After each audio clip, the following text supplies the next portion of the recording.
sorry, what's your name? And Ann. I didn't want Ann to have to wait because she had something going on. And I'm going to let her kind of tell you in a second. And since I did it while everybody was taking their break, I asked her if she would mind answering some questions about what we just did. And she said that would be fine. So what happened was you had, well, you tell me.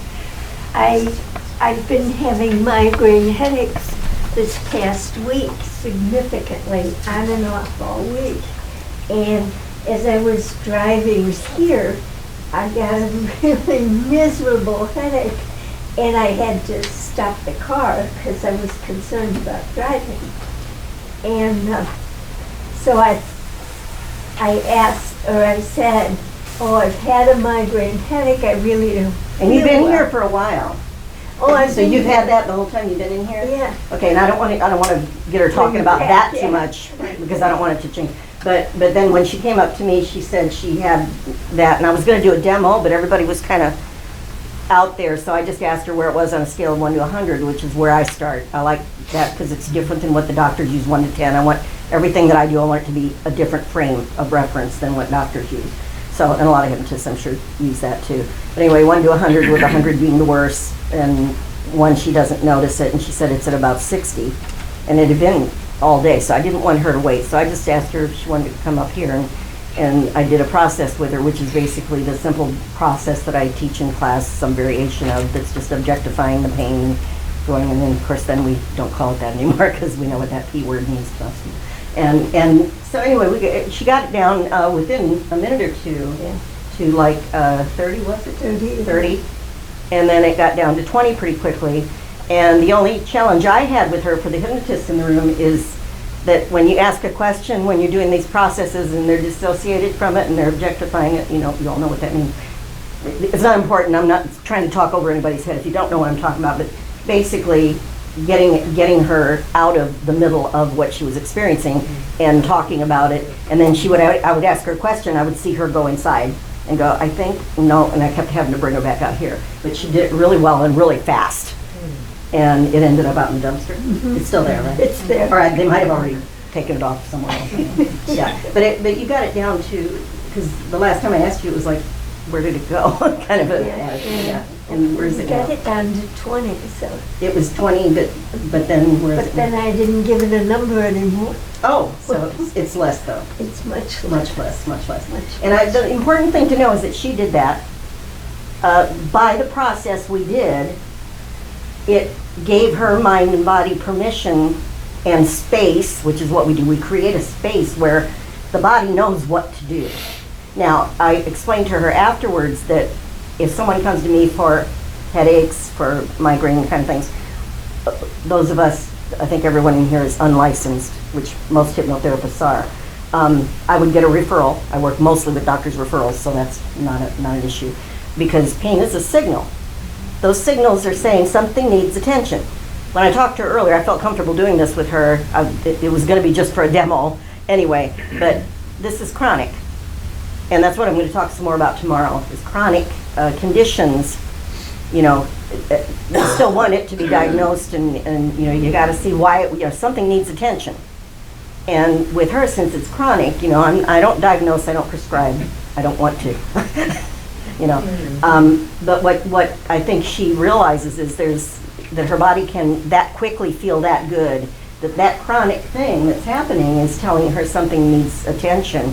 And I'm always pretty much comfortable saying most things are based in some kind of a stress issue that isn't it might be stress from not sleeping well, it might be stress from, who knows, it might be stress that she has no clue about, and it sounds like she really doesn't.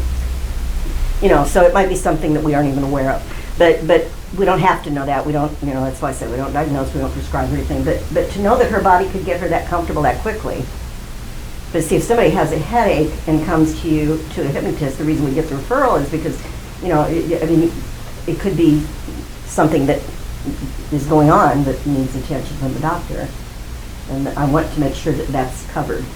And since this was chronic, since you were real young, you said it's been going on. Yeah.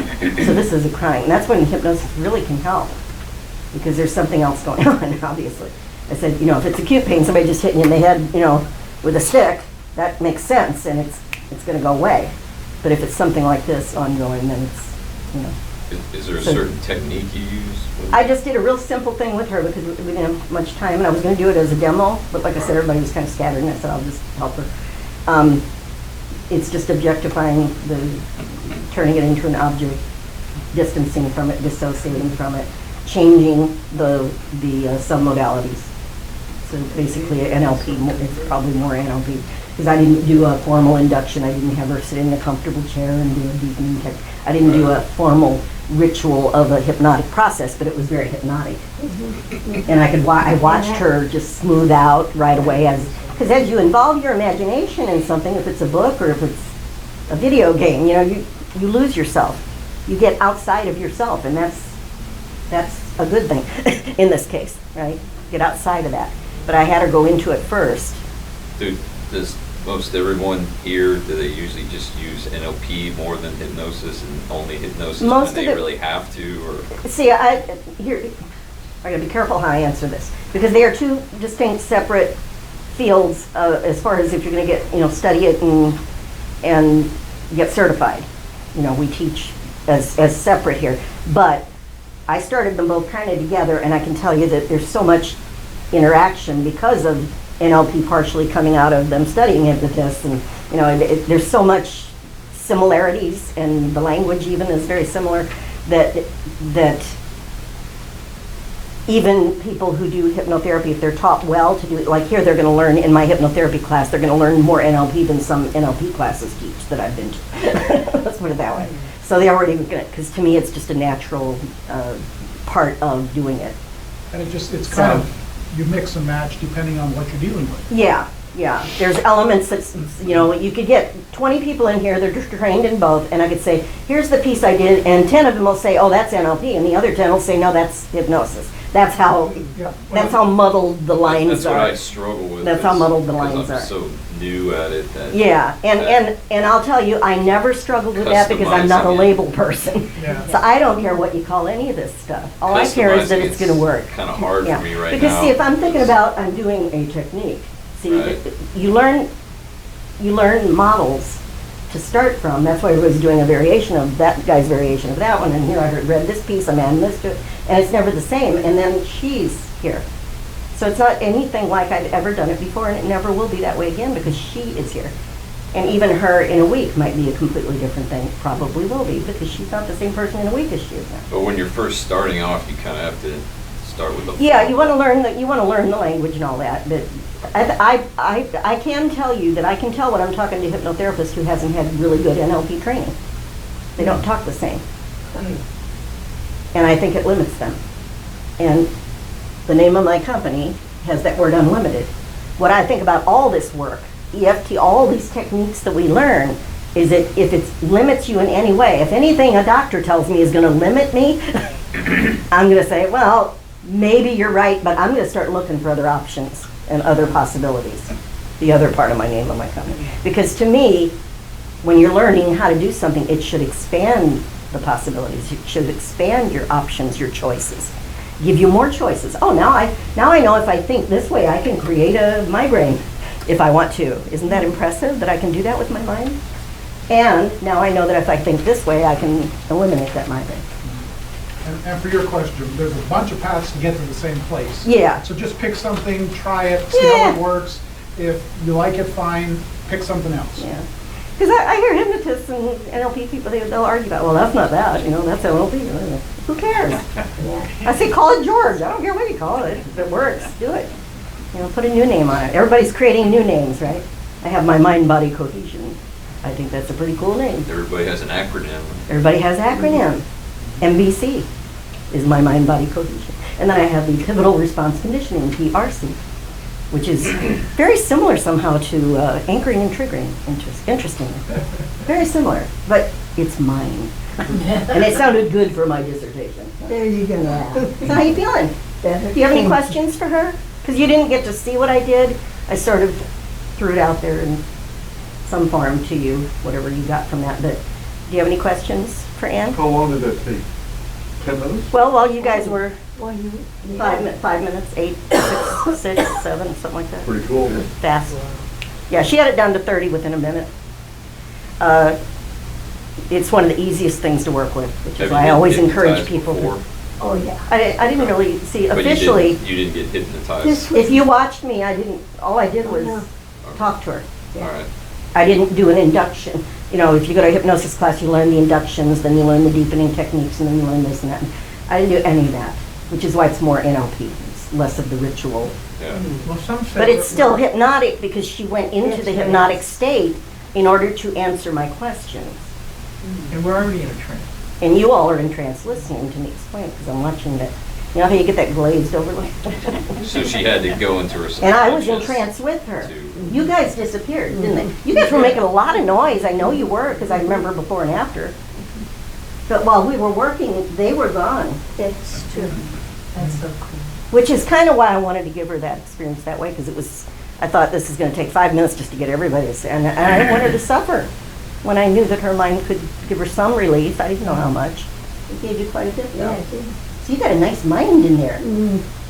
You want to appreciate it, say thank you, mind, and ask it for more. Because sometimes we just got to ask. It's okay to ask. Yeah, well, you We were- wouldn't have been we were given back- this stuff. We were back here doing something. You were doing something too? He was helping me. Cool. But the thing the point that I really want to emphasize is we hypnotherapists would always get a doctor's referral before working with this kind of thing. This was going to be for a demo. It ended up sort of being for a demo, even though you didn't get to see the whole thing or any of it. And that's a Florida thing, right? But for demo, I don't need the referral because I You have have her to have permission. Dr. Plus, I got referrals enough here. information from her. I felt safe doing it. Like That's a Florida thing. Florida, Oh, I think all- no. Actually, no. No matter where you are, you have to get a I think in referral. California, you don't need it. Yeah, you do. It's Yeah, that's where I came strictly- from. Oh, Yeah, okay. I was there my first Okay. 14 years in the business. Yeah. And California's even tougher. Some of their laws have changed a Really? little bit, but we're not licensed. That's why we have to get a referral. Because what the state cares about is that you have, and I carry liability insurance, but it's not about that. It's about being licensed. So since they still don't quite know what to do with us, thank goodness, because they can't overregulate us and put us in a box and keep us from doing what we can do. So the doctors who don't have time, I spend an hour and a half to 2 hours sometimes with clients. I know a lot of you do too. You know, they can send them to me. They get to spend, what, 3 to 5 minutes if they're lucky? Next, here's your I'm prescription, coming next. with a referral very soon. Yeah. What if So your doc- they're happy to send people to us. What if their doctor won't give a referral? I never have had that problem. And I hear other hypnotists talk about it. Guess what? That's their limiting thoughts, their expectations, and guess what they keep getting? See, Doctors that won't refer to them. It Sometimes. never has happened to me. Sometimes a plan doesn't want to give you. Well, that's a different. referral. Now you're talking about insurance. That's a whole Yeah. other, And it depends, that's a whole other class. and you're talking about things that have been diagnosed. There are other things we can do as hypnotists that don't fall under that. If it's, Right. if it's anything that could fall under the diagnostic codes, which is almost anything these days, they Like even have a thoughts. condition now for jealousy. I saw in the new diagnostic, I'm like, come Oh, my on. In God. the DSM? Yeah. It was in the synopsis that Dr. Rosen gave me. He was talking about a new condition. It's a disorder, excuse me. This I'm is- sorry, jealousy is not no, don't get me started. Yeah, they should have to. Zip it, Patty, before I get in trouble. They should have to is. create their Well, own terms. No, it can be. Yeah, well, evidently. But I'm saying I have a problem with. It's a my disorder sister. because now they have a drug for it, I guess. or I have a something. problem with my sister. She is so Yeah. obsessive. You know, and anything jealous. to the extreme can interfere with your life and can Until cause it's- physical it's- things, sure, it's absolutely. unnatural. No, but my point being, almost everything is in there, but if it's, questionable, we do work with referrals. Most of my clients are referrals, almost all of them, so, but that's, like I said, a whole other thing. Okay, thank you very much. Thank you. Very nice. Thank you.